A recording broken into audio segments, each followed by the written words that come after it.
حالانکہ کیونکہ میرے ذہن میں سوال آ گیا آپ نے جس طریقے سے مقصر اور بات کی، تو آغا ہماری محفلوں میں یہ الفاظ کیوں استعمال کیے جاتے ہیں؟ کسی کو کہا جاتا ہے مقصر ہے، کسی کو کہا جاتا ہے غالی ہے۔ میں یہ کہوں گا نادانی کی وجہ سے اور جہالت کی وجہ سے، معذرت کے ساتھ ذرا جملے تلخ ہیں لیکن حقیقت یہی ہے۔ اصل میں ہو یہ رہا ہے ہمارے ہاں، جو مثلا یہ تو ایک پلاننگ کے تحت عالمی اسٹیبلشمنٹ اور شیطانی طاقتوں نے یہ کام کیا ہے بہرحال، کہ بھائی تشیع بم بلاسٹ سے نہیں ٹوٹتا، گولیوں سے نہیں ٹوٹا، بم دھماکوں سے نہیں ڈرا، آزاداری کے ایک جلوس میں دھماکہ ہوتا ہے یہ ہزاروں لاکھوں آ جاتے ہیں۔ ایسا ہی ہے۔ یہ توڑیں کیسے ان کو؟ عقائد کی بحث چھیڑ دو، اندر ان کے جو ہے وہ چینجز کرو۔ یعنی میں اگر تاریخ سے مثال دوں تو بنو امیہ نے اہل بیت کے بدن کو زیادہ نقصان دیا، بنو عباس نے ان کے عقائد و نظریے کو۔ اللہ اس لیے امام رضا علیہ السلام کہتے ہیں کہ بنو عباس نے ظلم ہم پہ زیادہ کیا۔ اس کی وجہ کیا ہے؟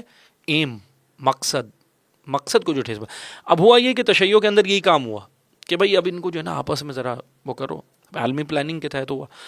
اب میں یہ عرض کروں گا کہ جو یہ جو گروپ ہمارے یہاں بنا دیے گئے، یہ جو یا جہالت کی وجہ سے، یہ نادانی کی وجہ سے ہوا، کم فہمی کم علمی کی وجہ سے یہ ہوا۔ جو غالی کہہ رہا ہے یہ گروپ دوسرے کو غالی کہہ رہا ہے، اور جس کو کہہ رہا ہے اس کو بیچارے کو غلو کا مطلب بھی نہیں پتا، اور یہ اس کو مقصر کہہ رہا ہے۔ مقصر کا جملہ ان کے لیے نہیں تھا، یہ اس کو مقصر نہیں پتا کہ مقصر کسے کہتے ہیں۔ جو ایک دوسرے کو کہہ رہے ہیں انہیں آپس میں بھی نہیں پتا کہ ہم ایک دوسرے کو کہہ کیا رہے ہیں۔ ایسے ہی تقصیر، مقصر یا قصر اب دیکھیں مثلا نماز قصر ہو گئی، آدھی گھٹ گئی، گھٹانا کسی چیز کو۔ بات یہ ہے کہ کوئی بھی شیعہ، کوئی بھی محب علی، مولا علی کے فضائل کو گھٹاتا نہیں ہے۔ یہ جو آپ ادھر مثلا مثال کے طور پہ رسول اللہ نے حدیثیں کہیں کہ بھئی یا بہت ساری حدیثیں تھیں، یا جیسے ہمارے شعراء حضرات کلام لکھتے ہیں، یا ہمارے پرانے شعراء ماشاءاللہ بہت بہترین لکھتے تھے، شہید استاد سبت جعفر صاحب رحمۃ اللہ علیہ، اور اس طرح بہت بہترین لکھنے والے میر انیس صاحب، اور وہ انہوں نے اگر کوئی بات کہی کہ بھئی فلاں مثلا لفظ استعمال کیا کہیں پہ ملا کا، مولوی کا یا ملا کا، تو وہ اس کے لیے کیا جو بغض علی دل میں جس کے۔ اللہ، اب ہمارے نادان دوستوں نے وہ ہمارے اپنے علماء پہ جوڑنا شروع کر دیا، ایسے ہی ہے کہ بھئی یہ تو ہمارے اپنے لیے یہ نادانی کی وجہ سے ہو رہا ہے۔ میں یہی کہوں گا کہ یہ کوئی مثلا اچھا یہ اتنا بڑا ایشو ہے بھی نہیں، اس کو صرف ایک ہی چیز سے حل ہو سکتا ہے، تربیت سے، تعلیم و تربیت، بس تعلیم و تربیت ہمارے معاشرے میں ہوگی وہ حل ہو جائے گا۔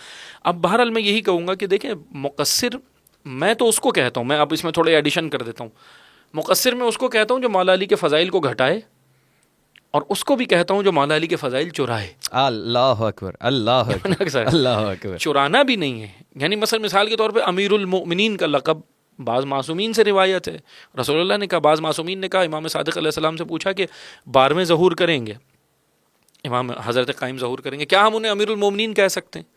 تو امام صادق نے کہا یہ لقب ہمارے جد کس لیے مخصوص ہے، یعنی امیر المؤمنین امام حسن کو بھی نہیں کہا، امام حسین کو بھی نہیں کہا، اور کسی امام کو۔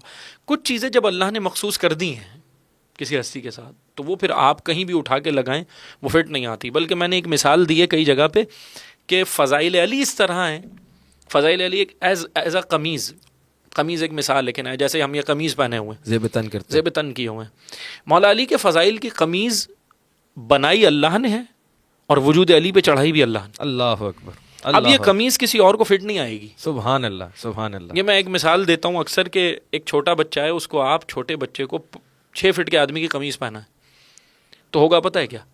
ہنسیں گے لوگ، ایسے ہی ہے، اور کیا کہیں گے؟ بلکہ ہم تو ہنستے ہوئے بچے کو کہہ دیں گے ارے کارٹون لگ رہے ہو۔ ایسے ہی ہے۔ اب تاریخ میں اٹھا کے دیکھیں، علی کے القابات اٹھا کے جہاں بھی لگائے، میں یہ کہوں گا وہاں جچے نہیں، وہ سب کارٹون نظر۔